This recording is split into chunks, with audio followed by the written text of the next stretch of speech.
Pemirsa, sejumlah ulama dan tokoh masyarakat Tasikmalaya melaporkan pengasuh Pondok Pesantren Al-Zaitun Panji Gumilang ke Polda Jawa Barat atas dugaan penodaan agama. Sikap ini didukung Majelis Ulama Jawa Barat yang juga meminta pemeriksaan administrasi penyelenggaraan sistem pendidikan di Pondok Pesantren Al-Zaitun.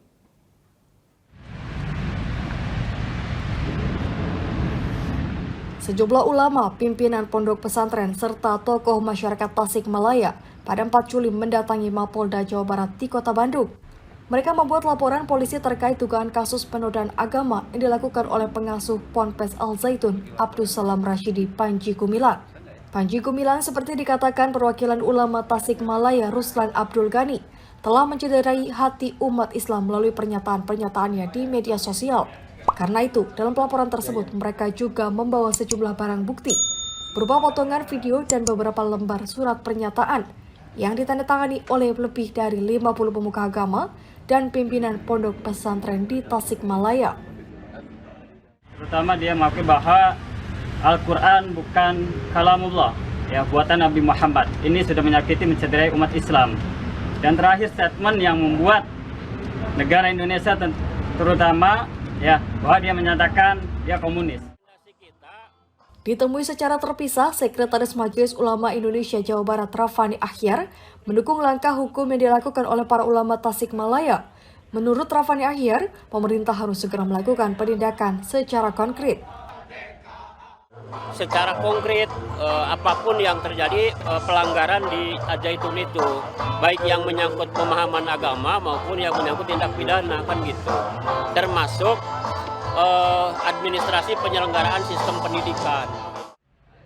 Panji Gumilang pada 3 Juli telah menjalani pemeriksaan di Bareskrim Polri Jakarta selama hampir 10 jam dalam rangka penyelidikan terkait dugaan penistaan agama yang dilaporkan dua pihak.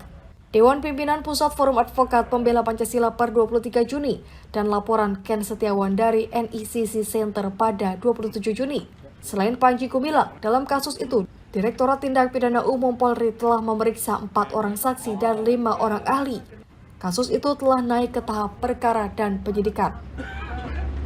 Saya Syamsuddin masih bersama Anda dalam saluran 8 pagi. Pemirsa, diduga mabuk dan tak mampu mengendalikan kendaraannya, seorang pemuda menabrak petugas dishub di Jalan Veteran Kota Tangerang, Banten. 2 dari 3 korban mengalami patah tulang dan dilarikan ke Rumah Sakit Umum Kota Tangerang.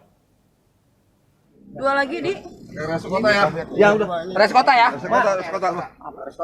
Yang tadi si Junjun dibawa kemana? Inilah video yang diambil warga saat kejadian seorang pengemudi yang dalam kondisi pengaruh alkohol menabrak petugas Dinas Perhubungan Kota Tangerang yang sedang melakukan sterilisasi untuk digunakan Car Free Day di Jalan Veteran Kota Tangerang, Banten. Nahas, 2 dari 3 korban yakni Jujun Ahmad Fauzi, Heri Sutrisno, dan Rahmat Hidayat mengalami luka patah tulang dan ringan hingga terkapar akibat tertabrak mobil minibus B2407 CBC yang dikemudikan Marcelo Dava. Kejadian ini berawal pada tanggal 2 Juli dini hari menjelang subuh, saat Marcelo Dava yang berstatus mahasiswa semester 4 di salah satu universitas swasta di Bandung, yang juga mengemudi mobil minibus Kia dengan nopol B2407 CBC, usai berkumpul bersama temannya sambil minum minuman beralkohol di sebuah kafe di Jalan Dimyati, Sukasari, Kota Tangerang.